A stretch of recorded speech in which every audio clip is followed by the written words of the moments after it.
Hey, I'm Lyndall, and welcome back to Monday Mindfulness Expanded. This week's affirmation and thought pattern are: I embrace vulnerability. My openness creates deeper connections with those who matter. So let's dive in. Vulnerability is the most honest thing we can offer another human, but it often feels like the most dangerous. Because when we're vulnerable, we're exposed. We risk being rejected and misunderstood, ignored.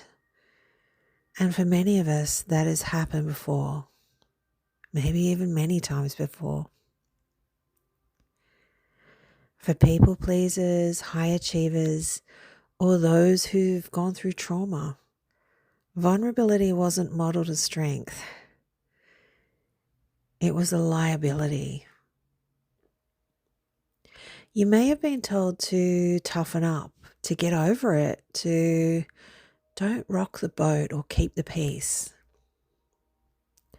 I know I was many, many times growing up.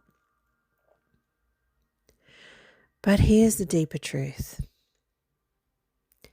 Vulnerability is the birthplace of intimacy. You cannot have real connection without it being authentic. You can have closeness, yeah, but not depth, not resonance. Real connection comes after the mask drop. Because when you think about someone you felt closest to, was it because they were perfect or because they were real with you? One of the hardest places I've ever had to embrace vulnerability was in intimate relationships. Not just emotionally, but physically. There were times I didn't want to show my body, even to someone I loved, because I didn't feel whole. I saw scars, imperfections, and somewhere along the line, I'd absorbed the belief that I had to look a certain way to be worthy of being seen, to be held, to be accepted, or even loved. So I hid. I hid under clothes, under excess weight, under darkness, under excuses. But the more I withheld, the more disconnected I felt. Not just from the other person, but from myself. And the turning point wasn't a grand moment. It was small, it was quiet. It was choosing to let someone see me anyway. Letting them touch what I had judged and realizing that the intimacy didn't come from being flawless. It came from being real. That was vulnerability, and that was connection. Vulnerability doesn't have to look like spilling your soul to a room full of strangers. Sometimes it looks like being seen, fully seen, by just one person and not shrinking. And sometimes the person you need to be most vulnerable with is you. Letting yourself be honest, letting yourself be loved, letting yourself show up. But we're not taught how to be vulnerable. We're taught how to be liked, how to perform, impress, achieve, how to blend in. We were taught that showing what you think you are and what you think your flaws are, which they're probably not anyway, will make you unlovable.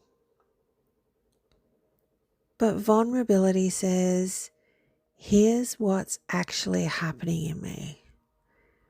Can you still hold me in that? And can you love me just as I am? And not everyone can. That's what makes vulnerability brave. not because it's always received well, but because you choose truth over safety anyway. When you open your heart, even a little, you send out a signal. And it says, only those can meet me here can stay here. And it's not about oversharing. It's about honest sharing with discernment, with soul, with your essence intact. And the irony, the moment you speak your truth is often the moment someone else feels less alone. So this week, I want you to notice one place where you're wearing emotional armor. Then take one small step to soften it. Share something real with someone safe.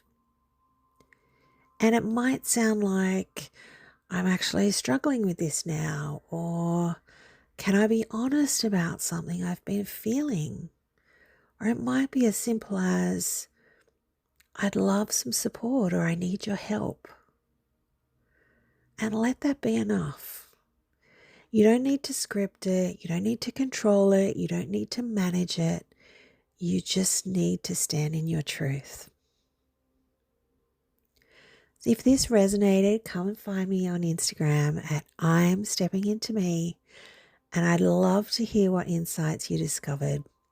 See you next week, beautiful humans.